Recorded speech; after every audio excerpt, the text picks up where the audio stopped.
Good morning. We've got about 10 minutes, so if you need to take a break or anything, please feel free to.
Good morning, Mildred. Morning.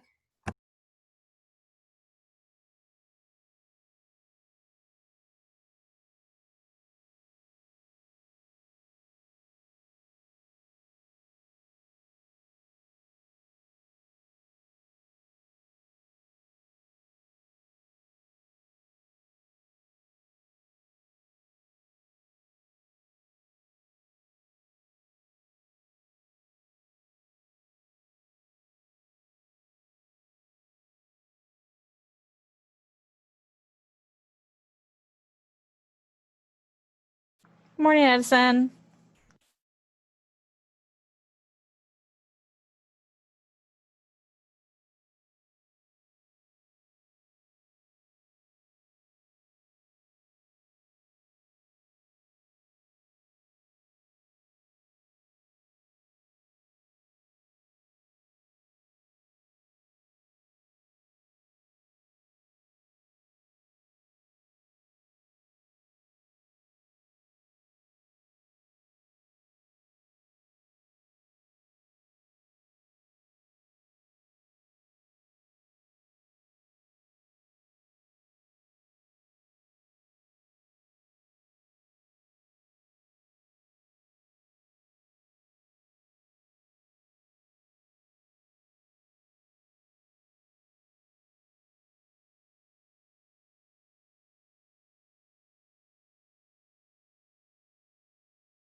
Good morning, Cameron. Good morning.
Good morning, Carla.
Hello. Hello, how are you? I am doing good. How are you, Dr. Theta? Pretty good. I'm a little chilly today, I guess because it's cold and overcast outside. Oh, I have been waiting for rain. I need rain so badly right now. Yeah, I think I'm ready for it too. Yeah. Get all my stuff done, then I'm gonna spend part of the afternoon trying to relax if it starts raining. Yeah. Here's I just like sitting in it. Oh yeah. Sitting there, getting soaked in an oversized hoodie. Ideal day. But you live in like some part of Dallas or something? I live in Southwest Fort Worth. Fort Worth. Yeah. I'm supposed to be moving soon. Actually, I'm waiting for a call to see if I can go see a house today. That's nice. Yeah. It's about a 5-minute walk from some close friends of mine.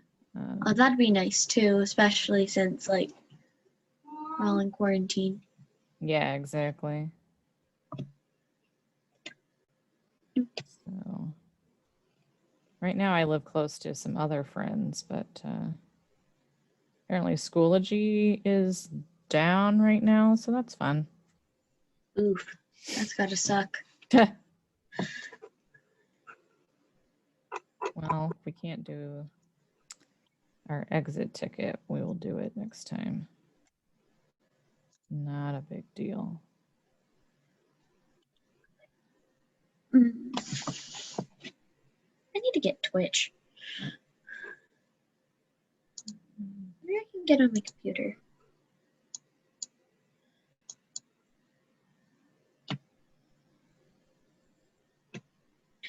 But like, how has your day been? How have classes been? You know, how's Well, life been treating you?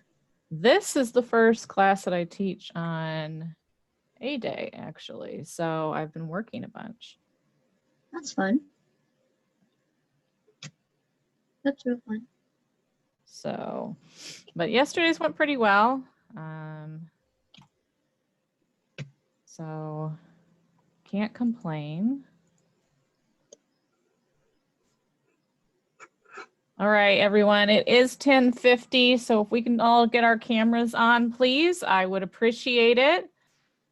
Okay, so turn your cameras on. Thank you. Thank you, thank you, thank you. We're still missing quite a few people. Where's the rest of us? Yeah, exactly. We're still missing a lot of people, but I've got some people who are in the waiting room who are going to be loading in soon. But everybody who's here, let's turn our cameras on, please. I appreciate it.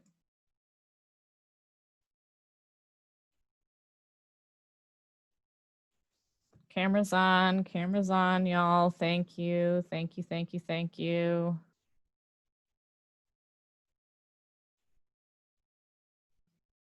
Thank you.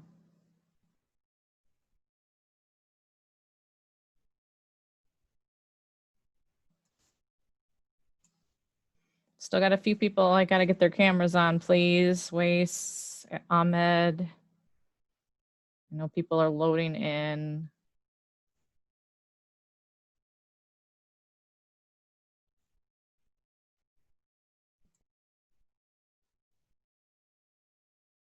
Thank you. Thank you, thank you. Still got people. Everybody's coming in now. Good. Thank you, thank you. I have a question, ma'am. Sure. What time does next period start? It'll be noon to 1. I know our Wednesday schedule is a little bit different. I forgot it was Wednesday because of not having class on Monday. So I have been off this whole week really on what day of the week it is. If I don't have my planner right in front of me, I'm pretty much lost. So One time, what?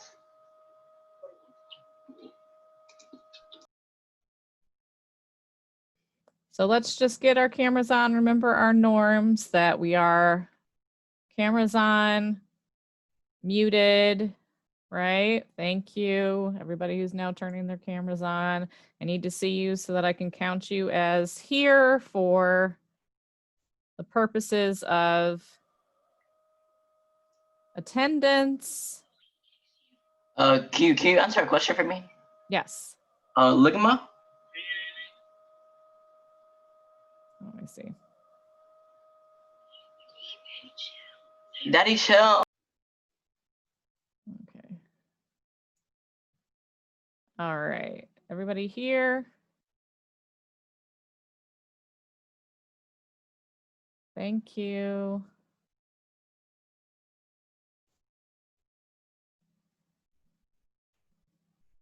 Okay, there's still a few people I can't see, so please make sure that I can see you so that I can count you as present. Thank you, Theory. Vincent is stuck trying to get in for some reason.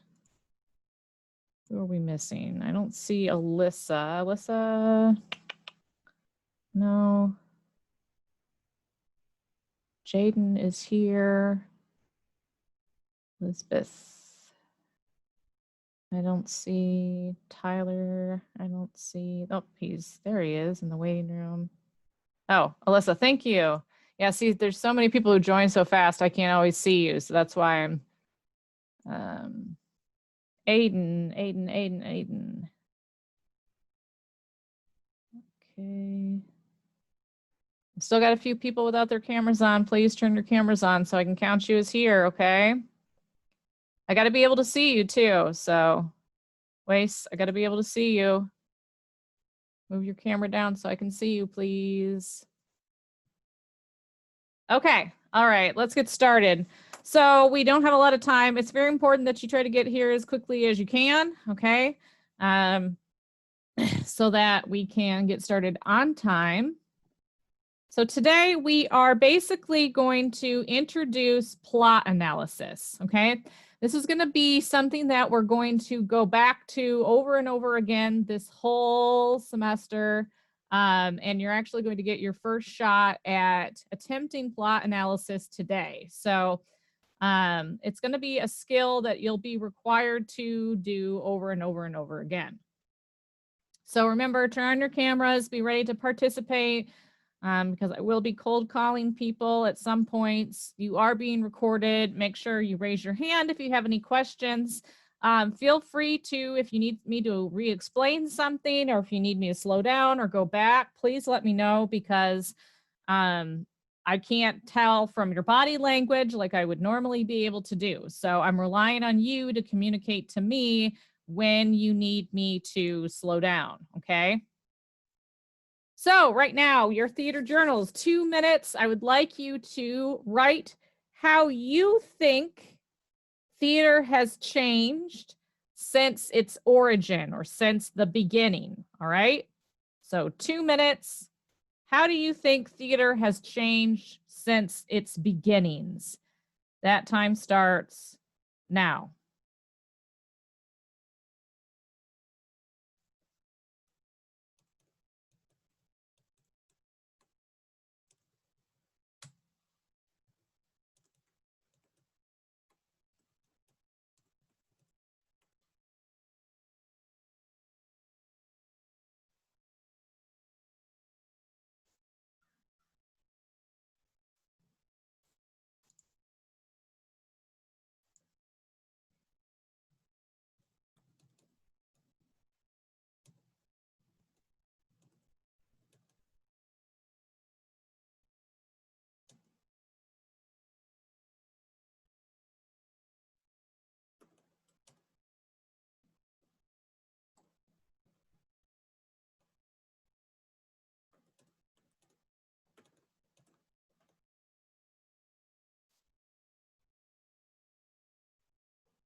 You should be writing. You should be using this time to write. You will be turning in these journals every 2 weeks, just to remind you.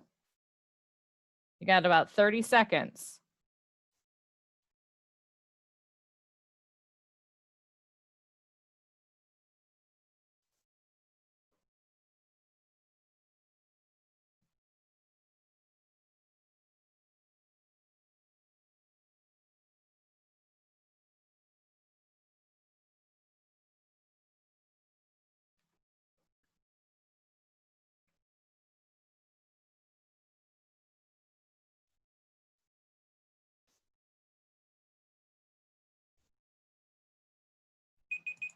Okay, so you can finish your thoughts later. Remember, you will be turning in these journals, so keep that in mind, but I will be giving you time to get started on the thought in each classroom. Okay, all right. So where did theater come from? I want 3 people, either volunteer, tell me in the chat, or I will call on people. I want 3 people to tell me where they think theater started or where it came from. Greece. Okay, so Ahmed says Greece. All right, that's 1. Who else? It probably started from the Native Americans. Y'all know what they were doing. Okay, all right.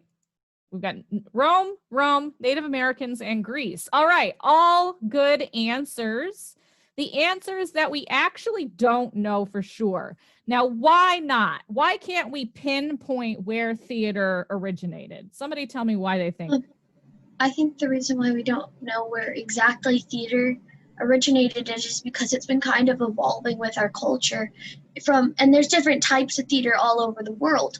So there could be theater in like Asia, but that's may have started earlier than maybe like Europe, but like we don't know who started it first, but we know that there's different types of theater.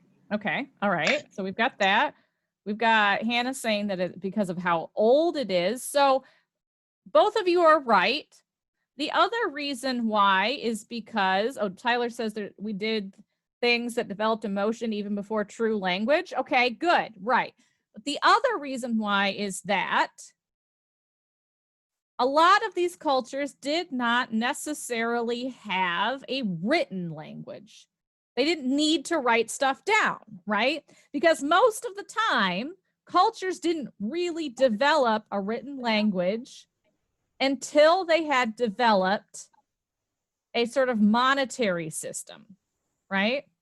So it wasn't until they developed money that they were needed to write down who had what, who owed who what, right?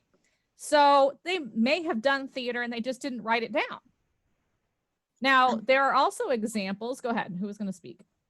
I was gonna say something like I had watched this video talking about how, like, like what's like the books that were like talk about like the like Troy and stuff. So like the Iliad, or I think that's what it was called, or like and like the stories from like ancient Greeks, they were originally done by oral tradition, and so like they would actually like perform it and before it was written by like people who wrote it. Yes, it was handed from storyteller to storyteller, which we're also going to talk about today. Yes, exactly. So they just weren't writing stuff down. They didn't need to, right? There were also things like in India, we know that there was Sanskrit drama that was done in India before even the theater of ancient Greece. But when the Huns invaded, they destroyed all the Hindu temples and all of the scripts. So while we have people who were sort of writing about it, we don't have anything documented about what it was like, right? Same thing maybe with like even like Hannah was saying, Native American theater. We also have found some evidence of theater in Nigeria, but no documented like texts. We don't have any of that left. So why do you think then that most theater textbooks start with ancient Greek theater? Yeah, because Zanette. Because they have it all like recorded, like that's what we know is the earliest theater, and that's what they had written down. Yeah, we have some documented, we have texts, we have actual physical theaters that were made out of stone that you can still visit today, right? It's the cleanest documented example of theater, the earliest kind of theater, especially because it's from Europe, right? And we all know that historians, especially, I mean, historians even today, but historians from out history have put, somebody's got their stuff unmuted, have put Europe as like the center, right, of culture. So there may have been people who were doing theater other places, but because it wasn't happening in Europe, the historians weren't as interested. Ahmed, did you have something to add? Okay. So those are some reasons why. So the first thing I want to introduce you to are some of the most common types of stages, the actual theaters themselves that we do theater in. And the first most popular kind of stage is the proscenium. Now, I say it's the most popular because it is the most common. It is also sort of the most useful in the sense that people still build them to this day because you can use them for lots of different things, not just theater.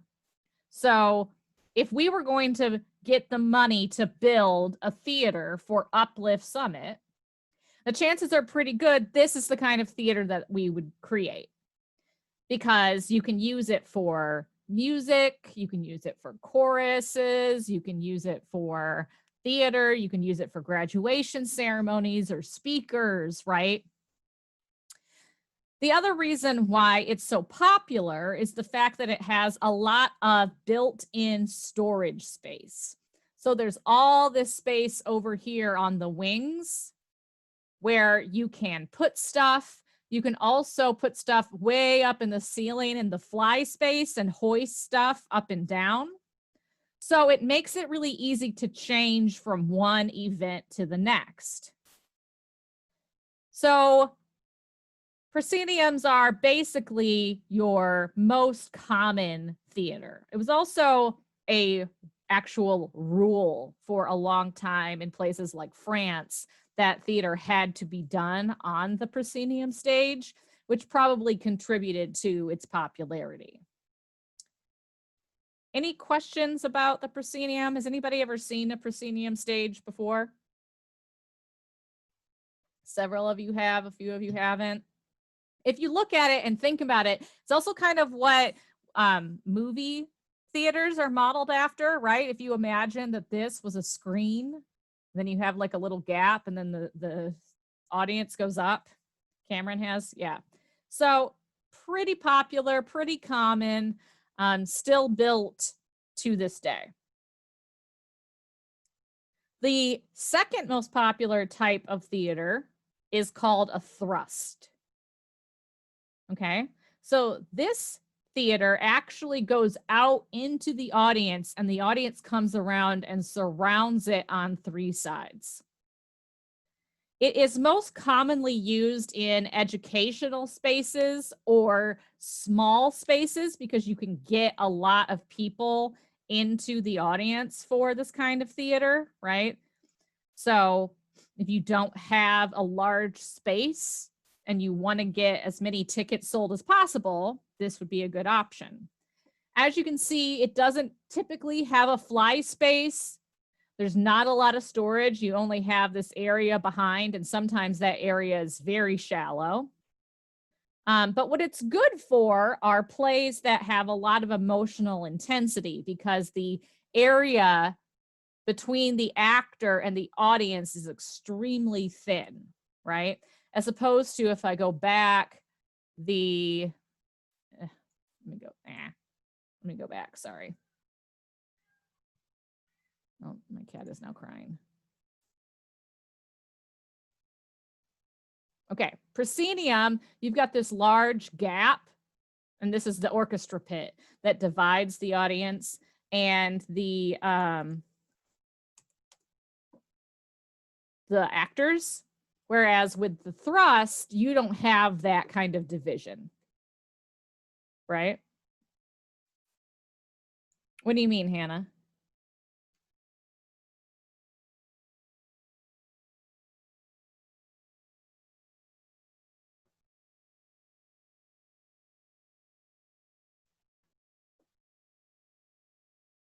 Hmm? Oh, you said, isn't it your house? What do you mean? Oh, I may have asked to go to the restaurant. I was all like, it's your house. Oh, I see. Yeah, that makes sense. Okay, yeah. So thrust is the second most popular. You find it a lot in educational settings. The next one is kind of a catch-all term for any theater that was not initially built to be a theater. And we call that non-traditional, okay? Non-traditional in the sense that we're going to act on it or we're going to have audiences there, but it wasn't necessarily designed for that purpose. So this can be anything from a park, a beach, a subway car, a warehouse.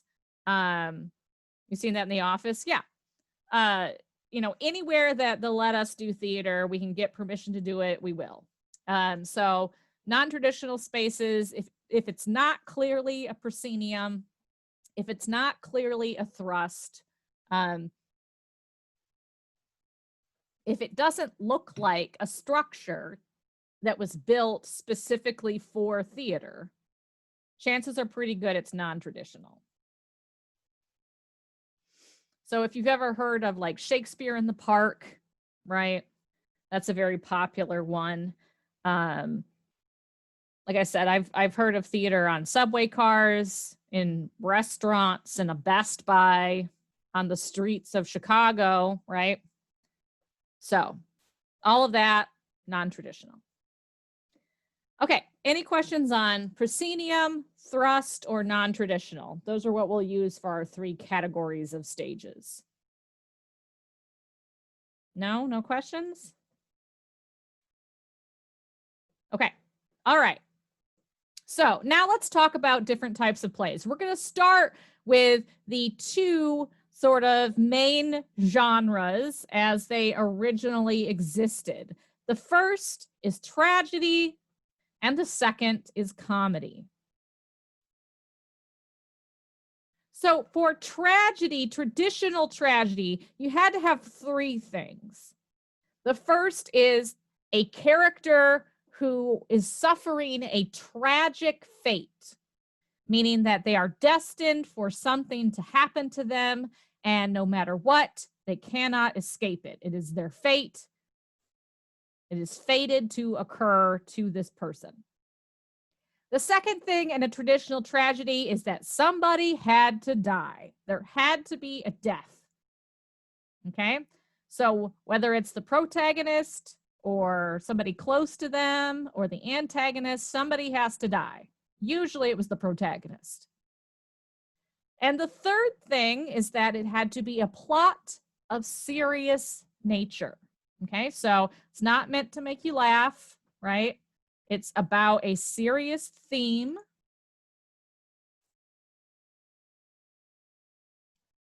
Where a character suffers a tragic fate and there had to be a death. So this is all for traditional tragedy. Later, when we get to modern tragedy, we'll shake things up a bit. But originally, as far as Athenian tragedy went, these were the rules.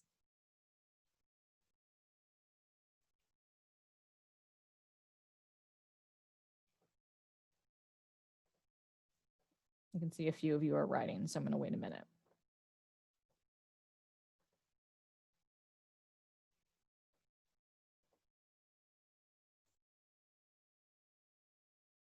Okay. So the other elements of tragedy and comedy and theater in general is a protagonist and antagonist. Who or what is a protagonist?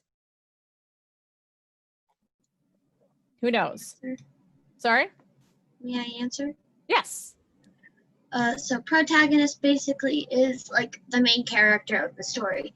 Like they could be a bad person, but they're the protagonist because they're the main focus of the story. Yes. Okay, that's a good way to put it. Okay. I don't want you to think of protagonist as a good person because they don't have to be. Richard III is the protagonist of Richard III by Shakespeare, but he's not a good person, right? The very beginning of the play, he comes out and says, I want to be king and I'm going to kill everybody who gets in my way. Okay. And he does, right? But he is the main character. He is the person with a plan, a person with a goal that they're attempting to meet.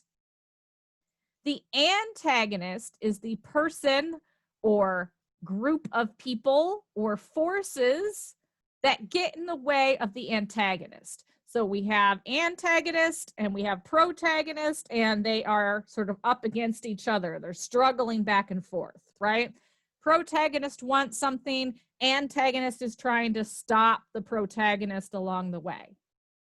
Okay? So, protagonist, main character, has a goal, drives the plot. Antagonist opposes the protagonist. It doesn't have to be one person. It can be a group of people. It can be, especially in early tragedies, something like fate or a god that opposes this person, right?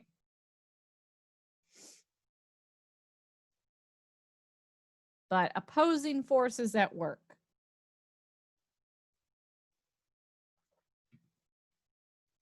This is supposed to be what really makes the plot interesting, right? that as the protagonist attempts to get to their goal, that there's something that opposes them that makes them have to fight for it. Okay, now comedy. Comedy is a little bit easier to define, right? It's written specifically to amuse people. Sometimes it can be witty, but overall it's meant to be funny. And traditional comedy featured some sort of celebration, usually at the end of the play. It could be a wedding, a festival, a banquet, the birth of, a child, something that everybody would sort of celebrate, a dance, right? So there would be sort of a festive scene at the end of the play in the comedy. Weddings were very popular. That was the typical event.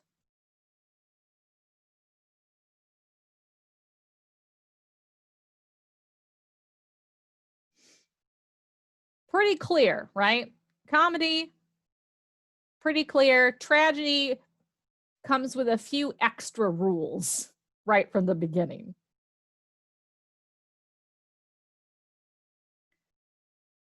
Any questions so far? Anything I can clarify for anybody? I have posted this PowerPoint on Schoology, so that will help you, okay? I do have one question, just kind Yes. of about so these were the two main types of plays, but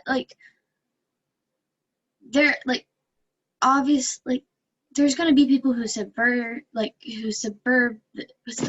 dang it, I can't say, Subvert? yeah, the trope of these two. So did someone make a funny tragedy, or is that even possible?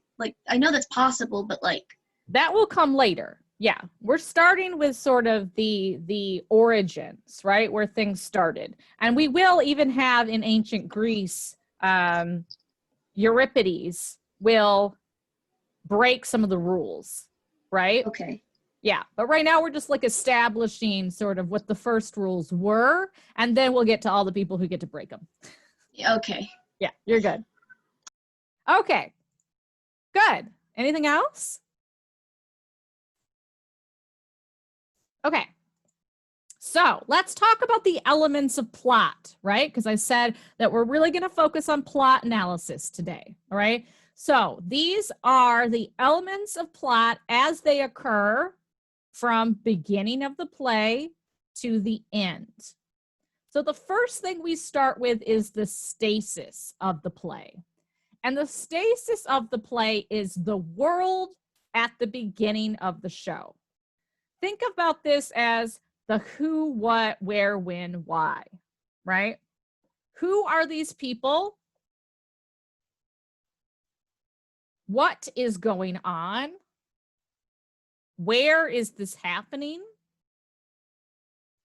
When are we? And they may or may not tell you, or they may tell you something simple like, if you, at the beginning of the play, they might refer to the sunrise. So, it's at the very, at dawn, or they might be very specific and they might not tell you at all. And why is the story being told, right? That can be a tough one. Sometimes you don't realize that until the end of the play, okay? So who are these people? Where and when are we? So for instance, Harry Potter, right? The first Harry Potter book, we start off with Harry Potter, who lives, in England, in London, with his aunt and his uncle and his cousin, and he has a tiny room under the stairs, and he's not treated very well, right? Those are sort of the general idea, the world that we're in, right? Next, we have the initiating event. Something happens to break the stasis. This could be something like a messenger arriving, somebody gets murdered, somebody dies, somebody new comes to town, right? What is the initiating event in the first Harry Potter? Who can answer that?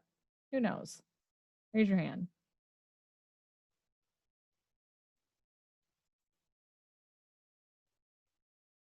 What is sort of the thing that breaks the world of the play? Yes, Annette. In Harry Potter, it was when he got the letter. Yeah, right? Because the letter proves to Harry that, yeah, Giselle, you said the owls. Yes.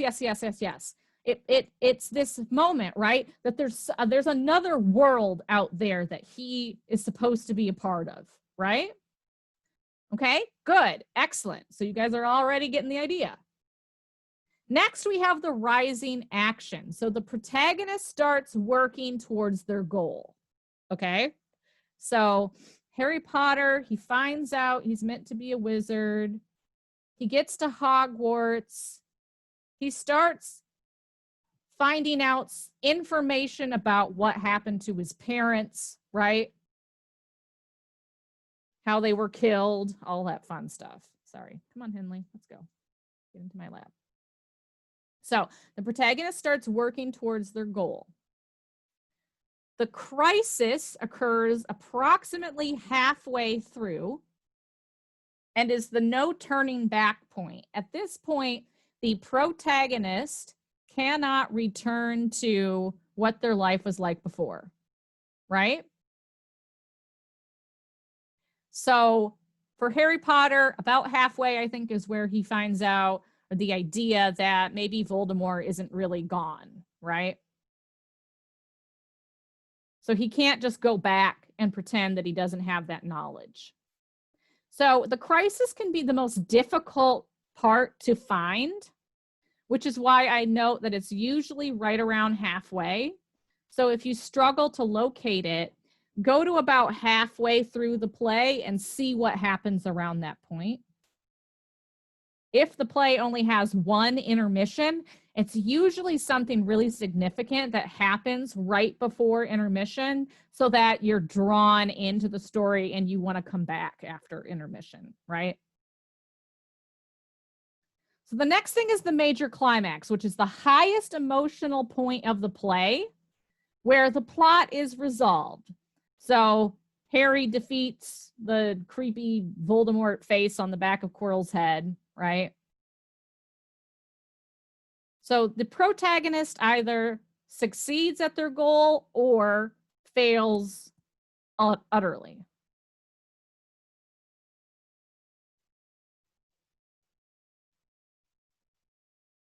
During the fallen action, we wrap up any loose ends that we have left, right? Just sort of tying up anything else that needs to be addressed so that the audience doesn't have a bunch of questions. And then we get to the new stasis that tells us what life is like now that the play is over. So the easiest way to look at the new stasis is just to go back to the world at the beginning of the play and sort of compare the two, right? So again, the who, what, where, when, why, but look at the changes.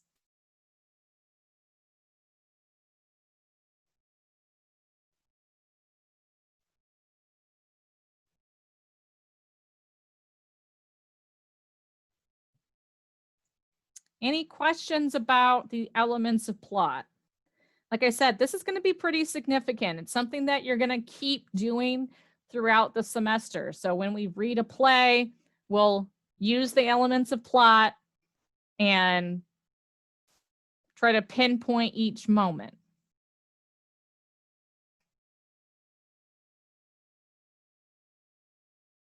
No questions? We got it? Feeling pretty confident? Okay. All right, cool. So now you're going to try. You're going to use this play. It's a short musical called 21 Chump Street. And what I want you to observe is the type of stage that the play takes place on, who is the protagonist and who is the antagonist, and any elements of plot that you can find. Now, let me be clear. I don't expect you to pinpoint all of them on your first attempt, okay? But attempt to find as many as you can, all right? So type of stage, protagonist and antagonist, and elements of plot, as many as you can determine. Okay? All right, let's get started. Let me know if it's lagging, because yesterday I had to just give people the link. The plan was called Operation D-, and one of the schools included in the plan was Park Vista Community High School, where a kid named Justin LeBoy, That's me. an 18-year-old honor roll I student, get straight A's, man. was in the last semester of his senior year. Justin could hardly believe his luck when a very pretty girl showed up. Naomi. In not one, but two of his classes. Naomi.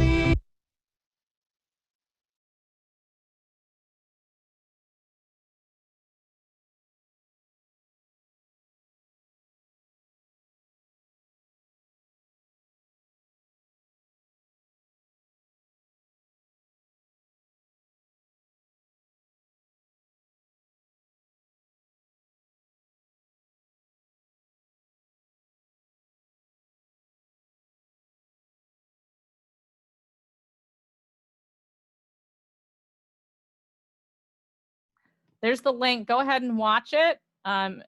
You do need to watch it, because if you don't, you're not going to be able to do the next project.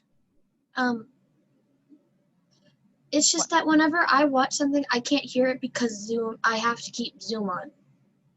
That's kind of what happens when I try to watch a video with Zoom. So, Can you watch it on your phone instead? yeah, maybe. Okay.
think most of us should be just about done. Okay, so what I would like you to do is I'm going to set you up in groups, and you are going to go into our Padlet that I'm going to give you a link to. Okay. And I want you as a group to try to fill out this information. We're not going to have time to finish it today. We will finish it all together next class, but I want to give you the chance to get started. Okay. So let me set up some breakout rooms. We're going to have 3 groups. It's true. He's a talented individual, that's for sure. So you'll pick one person to be your scribe, okay? And then you'll answer. I'm going to give you 5-6 minutes, okay? And then get what you can into the Padlet, and we will finish it on our next lesson, all right? So your rooms have been created.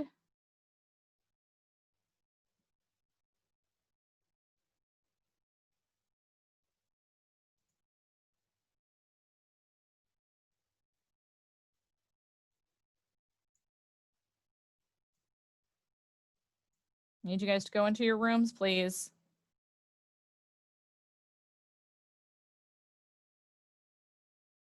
Thank you. I need you to go into your room.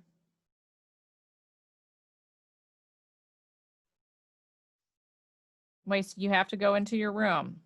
This is part of class.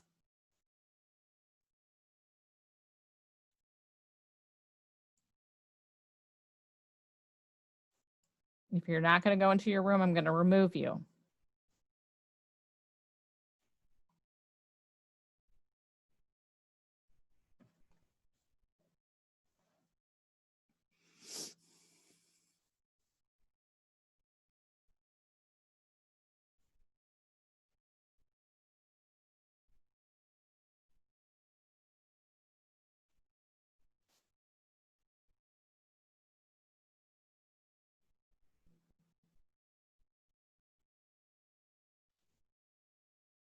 Yes. All right, so she took that boy to jail, and the boy's the main character doing most of the talking. Mhm. Man, she made for that. How you take a fine boy like that to jail? What's his name? I forgot it. I don't know his name. So it sounds like you guys have a good idea of what you're doing, right? Oh, just Mhm. right. Okay, good. All right, keep at it.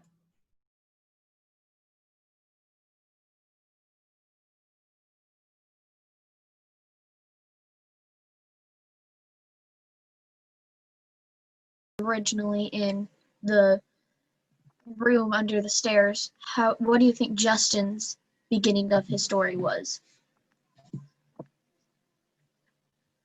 He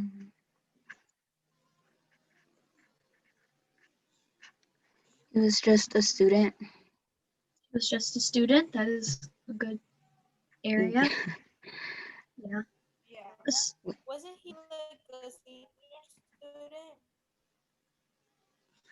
Pardon, Carla? I can't hear you. Wasn't he a senior? I can hear you now. Yeah, was he not a senior?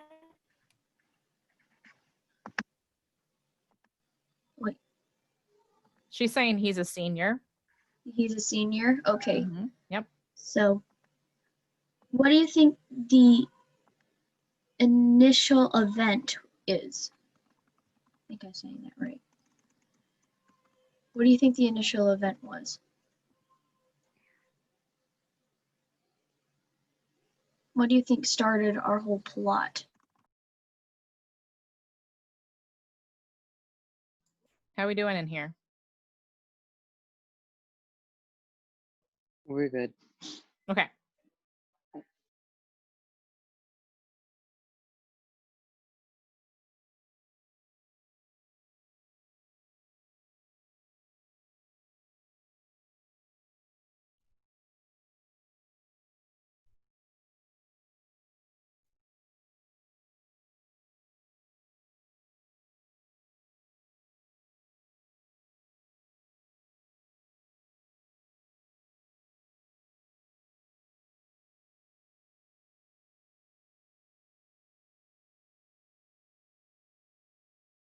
Do I join a breakout room?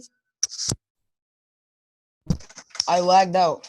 That's okay. We're about to close the breakout room. So next class, I'll put you in breakout room 2. And then you'll be able to help them. Okay. All right.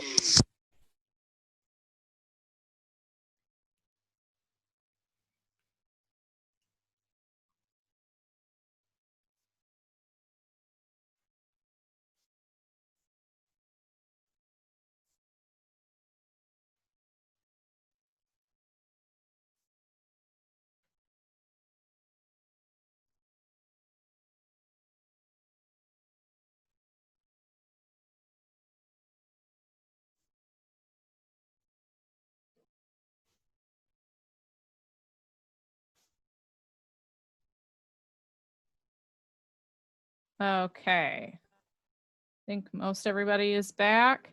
You guys got a good start. Okay. So good job. We'll finish that up in our next class. Okay. So your homework is going to be that I need you to review the theater vocabulary sheet that's in Schoology. So it will be under the, it'll be under 9/11. You'll see the vocab sheet. So I need you to review that. The link to the Padlet is also in Schoology. So if you want to take a look at that again, that's in there. All right. And then finally, for your exit ticket, which is due by midnight tonight, I just need you to post your favorite part of the play in our exit ticket on Schoology. You may have to wait because they said it's unstable right now. So if you're trying to log in and you can't log in, you may have to wait and do it later. If you're trying to do it later and you're still getting the same problems, let me know. I'll be trying to check in it all day, but you know, it seems like some people are having problems and some people aren't. All right. So homework, review the basic vocabulary sheet that we're going to use for next class. And then simple exit ticket. All you got to do is talk about what your favorite part of the play was in your Schoology exit ticket. Okay. Questions, concerns, anything that I can answer for you? For when we say what our favorite part of the play is, can we just say everything? I've had a couple of people who said, yeah, you know, the more specific you can be, the better, right? But that's a legitimate answer. That's fine. I had a couple of people who didn't like it at all. Also fine, right? Okay. Questions, concerns? All right. Well, it is almost 11:50, so I will see you on whatever day, Friday, the 11th. Have a good afternoon, and I'll see you then. Bye. Which folder do we click? The 9/11 or the 9/9? 9/9 will have your exit ticket for today, and 9/11 will have the vocab for next class. All right. So if you already did the exit ticket, is that the one? Yep, that's it. And what was your favorite part of the play? Yep. Thank you so much for playing that. Yeah, no problem. I haven't had time to listen to that particular one in a while. Oh, and good. now I am going to be on a hyper high where I'm just like going crazy because like now I want to listen to it 1,000 times over. Well, good. I'm glad that you liked it. Yeah, I actually found out about it because I watched Hamilton so much that it started to, like, YouTube started suggesting stuff Oh, I see. by Lynn. Mhm. And so I listened to What I Gotta Do to Be With You, and I was like, oh, what musical is this from? It's like 21 Jump Street. And I'm like, okay. And then I find out that it's 15 minutes. I need a longer version, please, Lynn. Lynn, Have you- please. Have you watched In the Heights? Oh, she froze. Or I froze. Or both. Oh, Oh, wait, there okay. you are. I have not watched In the Heights yet. I want to, but from what I'm like trying to get into it. That's the thing, is like I'm trying to get into it because like I haven't been on a big Lin-Manuel Miranda high recently. Yeah, it's very good. Yeah. All right. Have a good afternoon. Have a good afternoon. Bye. You're welcome. Bye-bye. Ahmed, do you need anything?